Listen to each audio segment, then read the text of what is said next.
ஒரு தொலைபேசி வாயிலாக இணைந்திருக்கிறார் பத்திரிகையாளர் திரு ஷபீர். ஷபீர் வணக்கம். இந்த விவகாரத்தில் திருமாவளவன் இன்றைக்கு அதிமுகவை தொடர்ந்து விஜயின் தமிழக வெற்றி கழகத்திற்கும் அழைப்பு விடுத்திருக்கிறார். தமிழ்நாட்டில் இருக்கக்கூடிய பெரும்பாலான கட்சிகள் மது ஒழிப்பு, மது விலக்கு அப்படிங்கிற அந்த கொள்கையில எல்லாரும் ஒரே நிலைப்பாட்டில் இருப்பதன் காரணமாக பங்கேற்கலாம் அப்படின்னு. இது அதிமுக தாவேக அப்படிங்கிற இந்த தனிப்பட்ட அழைப்பை எப்படி பார்க்கணும்?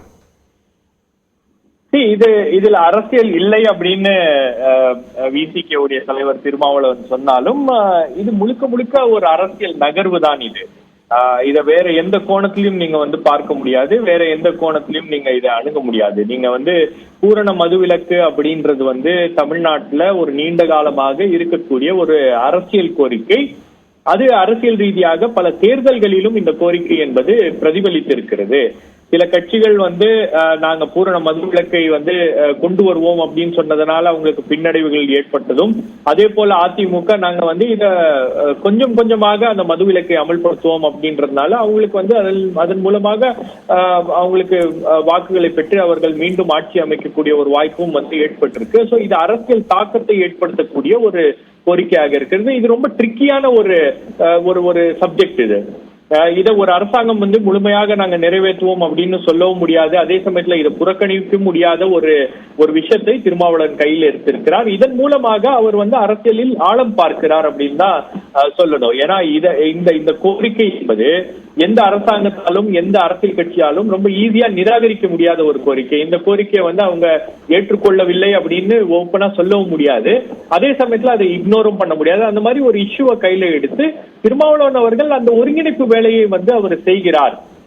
2026 தேர்தலை நோக்கி எல்லா கட்சிகளும் தயாராகி கொண்டிருக்கக்கூடிய ஒரு சூழல்ல இந்த நகர்வுகள் அப்படின்றது மிகவும் முக்கியத்துவம் வாய்ந்த ஒரு நகர்வுகள். இதுல அரசியல் இல்லை, இது அரசியல் சம்பந்தமாக இதை பார்க்க கூடாது, இது அரசியலுக்கு அப்பாற்பட்டு இதை பார்க்க வேண்டும் அப்படின்னு சொன்னா கூட இது அரசியல் ரீதியாக ஒரு கூட்டணி உருவாவதற்கோ அல்லது புதிய கூட்டணி உருவாவதற்கான அச்சாரமாக கூட இந்த நிகழ்வுகள் அமையும் அப்படின்றது. இப்ப இந்த நகர்வுகளின் மூலமாக விசிகே கிட்ட பேசாத கட்சிகள் பேசக்கூடிய ஒரு வாய்ப்பு இருக்கு.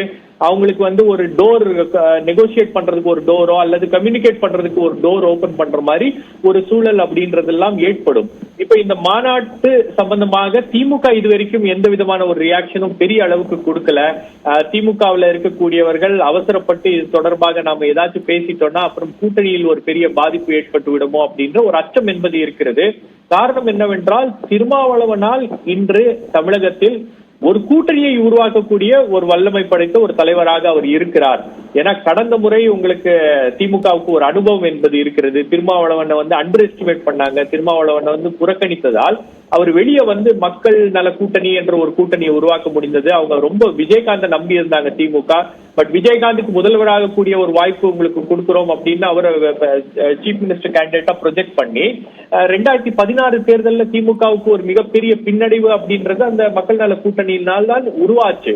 சோ ஆகவே அந்த கணக்குகளை வைத்து பார்க்கும் போது திமுகவும் ரொம்ப கேர்ஃபுல்லா இதை அணுகுறாங்க, ரொம்ப கேர்ஃபுல்லா இதை டீல் பண்ணணும்னு பாக்குறாங்க. முதல்வர் மீண்டும் தமிழ்நாட்டுக்கு திரும்பி அமெரிக்கால இருந்து வந்ததுக்கு பிறகு இது சம்பந்தமான விஷயங்கள் என்பது கொஞ்சம் கூர்ந்து அதை கவனிப்பார், அதுல ஒரு தலையிடுவார் அப்படின்றத நாம எதிர்பார்க்கலாம். பட் ஏதோ ஒரு இடத்துல அந்த திமுக கூட்டணிக்குள்ள இருக்கக்கூடிய கட்சிகளுக்கு அவங்க இப்ப அந்த அவங்களுடைய மசில பிளெக்ஸ் பண்ணக்கூடிய ஒரு நடவடிக்கைகள்ல ஈடுபட்டிருக்காங்க அப்படின்றது இதன் மூலமாக புரிகிறது. இதுல அதிமுகவுக்கு அழைப்பு விடுத்தது, அதுக்கப்புறம் தாவேகாவுக்கு இந்த சமயத்துல அழைப்பு விடுத்திருப்பது அப்படின்றது ரொம்பவே ஒரு சிக்னிபிகண்டான ஒரு மூவ், ரொம்பவே ஒரு சிக்னிபிகண்டாக பார்க்கப்பட வேண்டிய ஒரு அரசியல் நகர்வாக அது இருக்கிறது. ஏன்னா தாவேகா தமிழக வெற்றி கழகத்துடைய மாநாட்டுக்கு ஏற்பட்டிருக்கக்கூடிய நெருக்கடிகள், அதே போல அந்த மாநாட்டுக்கு காவல்துறையினர் போட்டிருக்கக்கூடிய நிபந்தனைகள் எல்லாம் பெரிய அளவுக்கு ஒரு விவாத பொருளாக ஆகி கொண்டிருக்கக்கூடிய இந்த சூழல்ல திருமாவளவனுடைய அந்த அழைப்பு என்பது மிகவும் அரசியல் முக்கியத்துவம் வாய்ந்த ஒரு விஷயமாக பார்க்கப்படுகிறது. அப்படிதான் பார்க்கணும்னு நான் நினைக்கிறேன். மிக்க நன்றி ஷபீர், விரிவான கருத்துக்களை எங்களோடு பகிர்ந்து கொண்டமைக்கு.